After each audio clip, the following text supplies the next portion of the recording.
नष्ट हो जाए। चतुर्मास चल रहा था, अब संतों पर जाने का समय आया और मुझे वैराग भी आने लग गया। तो जब संतों के बारे में सुना कि जाएंगे तो मैं रोने लगा, कहने लगा कि मुझे भी साथ लेकर के चलो ना, मैं भी भगवान का भजन करूंगा। तो पता है संतों ने क्या कही कि मातृदेवो भव, पितृदेवो भव, आचार्य देवो भव। कि बेटा सुनो, पिता तुम्हारे है नहीं, अरे माँ की सेवा करो। जब तक माँ है ना, तुम्हें कुछ करने की जरूरत नहीं है। और आचार्य गुरुजनों की सेवा करो। हमें तो जाना होगा क्योंकि हमारा चतुर्मास पूरा हो गया। इधर माँ घबराने लगी, विचार करने लगी, अरे मेरा बालक कहीं संत ना हो जाए, मेरा बालक कहीं बाबा जी ना हो जाए। कई मैया तो या डर के मारे ना लिखा है बालक ने, कहीं प्यासी ऐसी कथा ना सुना दे, कहीं राधे राधे। हाँ, डर लगता है। अरे कोई अच्छा ज्ञान देंगे तो अच्छा ही तो बनेगा, चोर तो नहीं बना रहे ना उसको। चोर तो नहीं बना रहे। अरे यहाँ आएगा तो कुछ न कुछ अच्छे अच्छे संस्कार ही प्राप्त होंगे। माँ कहती है कि संतों से इसको मत लेके जाना। पुत्र कहता है कि मैं तो जाऊंगा। संतों ने समझाया, कहा कि हम तुम्हें गुरु नाम देते हैं। कान में गुरु नाम दिया, ओम नमो भगवते वासुदेवाय। कहा कि बेटा इस मंत्र का जाप करना, विश्वास दिलाते कि भगवान अवश्य मिलेंगे। किसने बताया? गुरु ने बताया ना कि भगवान अवश्य मिलेंगे। आज सारे संत चले जाते हैं। इधर जब वो भजन करने बैठता तो माँ कहती कि रामदास बेटा ये कर, बेटा वो कर, क्योंकि भजन में उसको नहीं बैठने देती, डर लगता कि मेरा बच्चा कहीं बाबा जी ना हो जाए। तो आज रामदास कहने लगा कि मेरी माँ क्यों नहीं मर जाती। हालांकि ऐसा नहीं सोचना चाहिए था, लेकिन कहा, कहते कि जो भगवान के नाम में विघ्न डालता है ना, उससे दूरी बना लेनी चाहिए, चाहे माँ बाप ही क्यों ना हो। प्रहलाद ने अपने पिता को त्याग दिया, ध्रुव ने अपनी माँ को त्याग दिया, त्यागा नहीं त्यागा? अरे मीराबाई ने अपने पति को भी त्याग दिया था।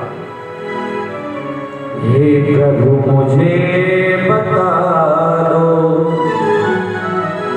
ओ चरणों में कैसे आऊं।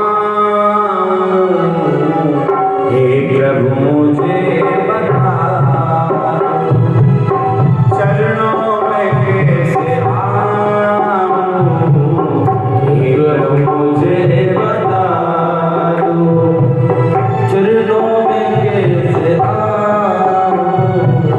हे प्रभु मुझे बता दो, माया के बंधनों से, माया के बंधनों से छुटकारा कैसे पाऊं। ये प्रभु मुझे बता दो।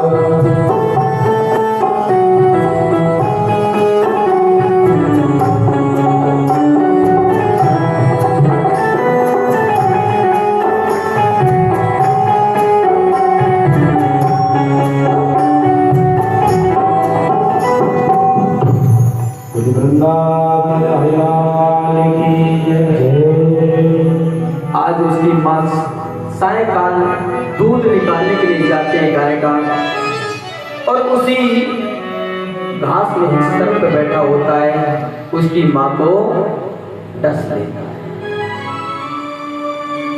माँ मर जाती है, और जब माँ मर गई तो आज वो बालक रामदास रोने लगा। क्यों? अगर रोना नहीं तो संसार कहेगा कि मां मर गई, लेकिन रोया नहीं। इस नेत्रों से, दो नेत्रों से दो प्रकार के आंसू निकले उसके, एक आंख से गर्म, एक आंख से ठंडा। क्यों? गर्म आंसू तो इसलिए निकले कि माँ छोड़ करके चली गई। जब दुख आता है ना इंसान के ऊपर तो गर्म आंसू निकलते हैं, और ठंडा आंसू इसलिए निकले कि अब मुझे भजन करने से कोई नहीं रोक सकता है, मैं आजाद हूं, अब मुझे भजन करने से कोई नहीं रोक सकता है। आप ध्यान देना, जब आपका बालक 10वीं में राजस्थान में टॉप करके आएगा ना, तो जब कहेगा कि माँ देख मैं 10वीं में टॉप करके आया हूं, तो माँ इतनी खुश होगी और खुश होकर के उसे आंचल से लगा हृदय से लगा देती है। उस समय देखना उसकी माँ से आंखों से कितने ठंडे आंसू निकलते। ये किसके आंसू हैं? ये खुशी के आंसू हैं। बालक रामदास तपस्या करने जाता, माँ का संस्कार करने के बाद हृदय में झांकी आ जाती है, लोभ हो जाती है, तो तड़फड़ाता है कि प्रभु कहाँ गए, प्रभु कहाँ गए। तो आकाशवाणी हुई, अभी शेष बाकी है, अगले जन्म में तुम ब्रह्मा के पुत्र नारद बनोगे। सुनो, ये संतों का तो प्रताप है। आज एक दासी पुत्र ब्रह्मा का औरस पुत्र बनकर के तुम्हारे सामने खड़ा है। राधे आज नारद जी ने चतुर्श्लोकी भागवत को सुनाया, और चतुर्श्लोकी भागवत को जब सुनाया ना, कहते हैं कि वेद व्यास जी ने 18 प्राण बना करके तैयार कर दिए। भागवत के अंदर 18,000 श्लोक हैं, 335 अध्याय। जब भागवत को लिखा गया था ना, तो गणेश जी का सहारा लिया गया था, क्योंकि उन्होंने कहा कि मैं तो वृद्धों में लिख तो नहीं पाऊंगा, लेकिन मैं बोलता जाऊंगा और आप लिखते जाना। व्यास जी की इतनी स्पीड तेज हो गई थी कि गणेश जी की कलम टूट गई, और जब गणेश जी की कलम टूटी तो बुद्धि के दाता है गणेश जी, तो उन्होंने अपने एक दांत को तोड़ा और उसी से भागवत को लिखना चालू कर दिया। तभी से भगवान गणेश जी का नाम एक दंत पड़ गया। बोले गणेश जी महाराज की जय। पता था किसी को? राधे राधे। अब विचार करने लगे, मैंने भागवत जी को तो लिख दिया, लेकिन इसका उत्तराधिकारी तो होना चाहिए, कोई इस राज्य को संभालने वाला तो होना चाहिए, इस भागवत को संभालने वाला तो होना चाहिए। तो अंदर से आवाज आती है कि तेरा अपना औरस पुत्र है ना सुखदेव, है, उनको सुनाओ।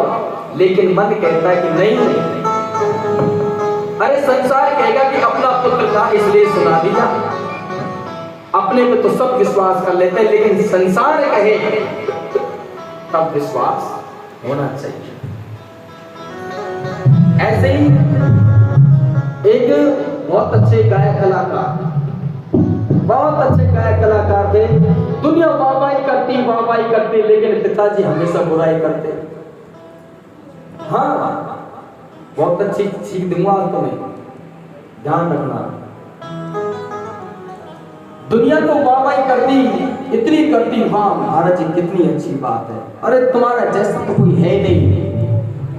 वो बड़ा खुश होता था कलाकार अपने आप में, लेकिन पिताजी कहते इसको धूड़ भी नहीं आता, कुछ भी नहीं जानता। उसके मन में पाप आ गया, कहने लगा कि मैं क्यों ना पिता को ही मार दूं। हाँ, शाम का समय था, विचार कर रहा था, तो अपनी पत्नी से बात कर रहे थे वो। पता है उनकी पत्नी कह रही कि बात बताओ, हमारा बेटा इतना बड़ा हो गया, नाम रोशन कर लिया उसने, सारा संसार गुणगान करता है, और तुम उसको गाली देते हो। वो सुन रहा था बाहर खड़ा होकर, तो पता पिता ने क्या कही? अरे बाबरी, तुझे नहीं पता है, अरे संसार से ज्यादा प्रेम तो मैं करता हूं मेरे बेटे को। हाँ, क्यों? क्योंकि संसार की नजर मेरे बेटे पे ना लगे, इसलिए संसार के सामने मुझे बनाती प्रेम दिखाना पड़ता है। अगर मैं भी करने लग जाऊं तो उसको अभिमान आ जाएगा। तुझे पता है उससे इतना प्रेम